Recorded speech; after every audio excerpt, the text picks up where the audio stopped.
ये जब जी में आया मुंह उठाकर काबा काबा करने से ये हिंदुस्तान की जनता, हिंदुस्तान की संप्रभुता पे अगर आँच आती है, किसी भी तरह का खतरा महसूस होता है, आप हिंदुस्तान की बेटी हैं तो हिंदुस्तान की बेटी बन के रहें, बहन बन के रहें, हम अपने आँख सर पर बिठाएंगे। लेकिन वही बेटी अगर पाकिस्तान से मान लो हाथ मिला लेती है, खुफिया एजेंसी के साथ मिलकर हिंदुस्तान को संप्रभुता पे किसी तरह का आँच आने वाला कार्य करेंगी, देशद्रोह का मामला चल रहा है, अगर वो दोषी पाई जाएंगी तो उन्हें सजा मिलेगी। भाई देश की बेटी हो तो देशद्रोह वाला काम क्यों कर रहे हो? कुछ न कुछ सरकार को, कुछ न कुछ पुलिस को मिली है, तभी तो आपके अगेंस्ट देशद्रोह का मामला दर्ज हुआ है।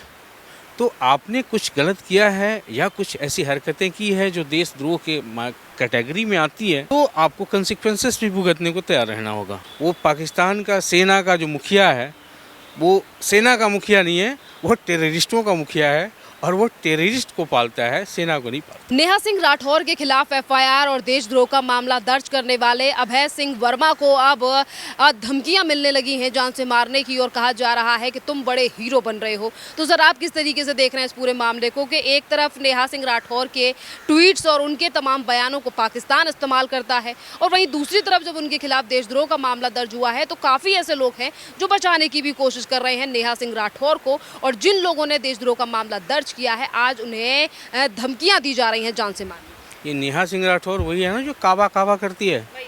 अच्छा, तो वो ऐसे ऐसे लोगों को आप लोग फुटेज देना ही बंद करो ना। वो अगर कोई भी ऐसी एक्टिविटी, कोई भी उनका व्यवहार या कोई कार्य जो देश द्रोह को आकर्षित करती है या किसी भी तरह से ऐसा लगता है कि जो देश की सिक्योरिटी के लिए खतरा है, तो ऐसे लोगों पे सख्त से सख्त कार्रवाई करनी चाहिए। हमारे गृह मंत्री, हमारे कोर्ट, हमारी सुप्रीम कोर्ट कॉम्पिटेंट है। अगर कोई भी ऐसी चीज़ें उनके अगेंस्ट निकल कर आएंगी तो सख्त से सख्त सज़ा उनको मिलनी चाहिए। रही बात पाकिस्तान में उनकी फुटेज चलाने को या क्लिप चलाने को, तो पाकिस्तान तो इसीलिए माहिर है, जिससे उनको दो की रोटी मिल जाए वो काम करते हैं, दो पैसे मिल जाए वो काम करते हैं, भले वो कोई भी हो, उन्हें बस अपने फुटेज से मतलब है। और किसी भी तरह अपने जो आतंक के सरगना पाल रखे हैं और दूसरे देशों को अशांत करके रखने के लिए उन लोगों ने जो आतंकवादियों को पाला है, जो बड़े बड़े अपना पीओके में बना रखा है, उनका घुसपैठ करवाने की कोशिश में रहते हैं। तो ये सारी चीज़ें नेहा सिंह राठौर जो भी बोली हो उसका इस्तेमाल कर रहे हैं, वो अपनी हिसाब से इस्तेमाल करते हैं। और रही बात धमकी देने वाली बात, तो जो भी धमकी दे रहे हैं ऐसे छोटे मोटे लोग रास्ते में मिलते रहते हैं, उन लोगों से ज़्यादा तवज्जो देने की ज़रूरत नहीं है। नेहा सिंह राठौर का मामला अब कोर्ट पहुंच चुका है, आने वाले टाइम पर इस पूरे मामले पर सुनवाई होनी है। देशद्रोह का मामला है सर, कितनी मुश्किलें बढ़ सकती हैं नेहा सिंह राठौर की, जो लगातार ये कहती हैं कि मैं तो देश की बेटी हूँ, पर आज देशद्रोह के ही मामले। भाई देश की बेटी हो तो देशद्रोह वाला काम क्यों कर रहे हो? कुछ न कुछ सरकार को, कुछ न कुछ पुलिस को मिली है, तभी तो आपके अगेंस्ट देशद्रोह का मामला दर्ज हुआ है। तो आपने कुछ गलत किया है या कुछ ऐसी हरकतें की है जो देशद्रोह के कैटेगरी में आती है, तो आपको कंसिक्वेंसेस भी भुगतने को तैयार रहना होगा।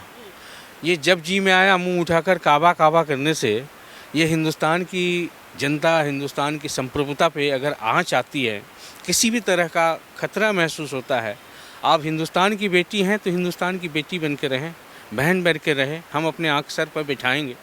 लेकिन वही बेटी अगर पाकिस्तान से मान लो हाथ मिला लेती है, खुफिया एजेंसी के साथ मिलकर हिंदुस्तान को संप्रभुता पे किसी तरह का आँच आने वाला कार्य करेंगी, तो वो ऐसे बेटी को मैं, बाकी तो सुप्रीम कोर्ट है, देशद्रोह का मामला चल रहा है, अगर वो दोषी पाई जाएंगी तो उन्हें सजा मिलेगी।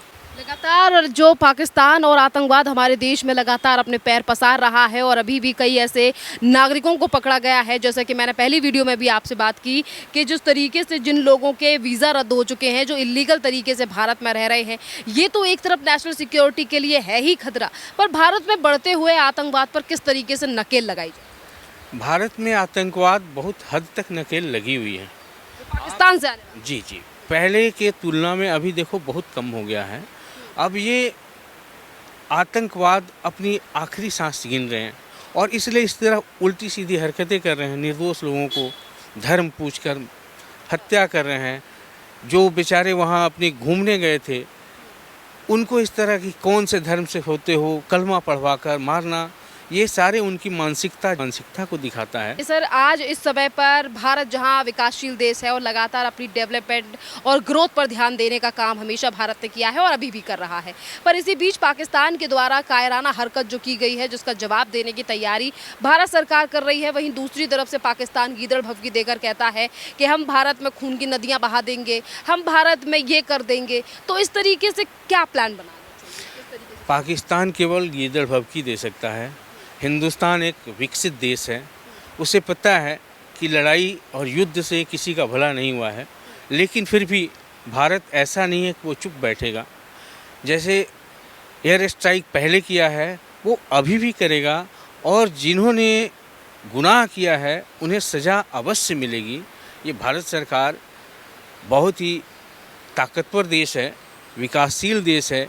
बस पाकिस्तान जैसे भिखमंगों के लिए जो कटोरे लेकर कहीं चाइना के पास तो कहीं तुर्की के पास तो कहीं यूएई के पास घूमते हैं, उनकी अस्तित्व क्या है? वो गिदड़ भभकी दे रहे हैं, उनकी गिदड़ भभकी से क्या फ़र्क पड़ता है हिंदुस्तान को? हमारे यहाँ केवल जम्मू कश्मीर में इतनी फ़ौज है कि जिस दिन चाहे पूरे पाकिस्तान को नेस्तो नाबूद कर दें। पूरे देश की सेना तो बाद में आएगी, केवल जम्मू एंड कश्मीर में जितनी हमारी सेना खड़ी है ना, वही काफ़ी है पाकिस्तान को बर्बाद करने के लिए। सर, इसी के साथ अगर हम तमाम चीज़ों को लेकर, जैसे कि आपने कहा कि भारत सरकार कब इस तरीके का फैसला नहीं लेगी क्योंकि हमारा देश जो है वो एक विकसित देश है, बात यहाँ पर अगर भारत से लेकर तमाम चीज़ों पर भी ली जाए तो भारत ने पाकिस्तान का पानी भी बंद कर दिया है, यानी कि जो डिप्लोमेटिक तरीके से फैसले लिए जा रहे हैं। पाकिस्तान को मारने का सबसे अच्छा तरीका है गोला बारूद से नहीं मारना होता। एक आतंकवाद को ख़त्म करना है, दूसरे आतंकवाद के आका को ख़त्म करना है, और इसलिए हर कोने से, हर कॉर्नर से इन पे अटैक करना ज़रूरी हो। ये पानी बंद किया, इनका खाना कल बंद हो जाएगा। ऐसे ही भुखमरी के कगार पे हैं ये। जिस हिसाब से हमारे बिजनेस एसोसिएशन वालों ने पाकिस्तान से सारा बिजनेस करना बंद कर दिया है, ऐसी भूख से मर जाएंगे। जो गुड़ से मर जाए उसे जहर देने की ज़रूरत नहीं है। पाकिस्तान जैसे कंगले देशों के लिए, कंगले देश के लिए आप क्यों अपना वक्त बर्बाद करो? उसे छोड़ दो। तो मतलब पानी बंद करना एक मास्टर स्ट्रोक मानते हैं आप सर कि एक बढ़िया फैसला लिया गया सरकार के द्वारा? मास्टर स्ट्रोक तो बहुत अभी आएंगे, ये तो एक शुरुआत है, एक सैंपल है। अभी इनका पानी बंद हुआ, खाना बंद होगा, फिर ये भूख से तड़प के आपस में एक दूसरे को मार काट के खाएंगे। पाकिस्तान उस स्टेज पे खड़ी है जहां वो आतंकवाद को अगर पनाह न दे, उन्हें सपोर्ट न करें, तो कल पाकिस्तान की सरकार गिर जाएगी। वो पाकिस्तान का सेना का जो मुखिया है, वो सेना का मुखिया नहीं है, वो टेररिस्टों का मुखिया है, और वो टेररिस्ट को पालता है, सेना को नहीं पालता है। बहुत बहुत धन्यवाद।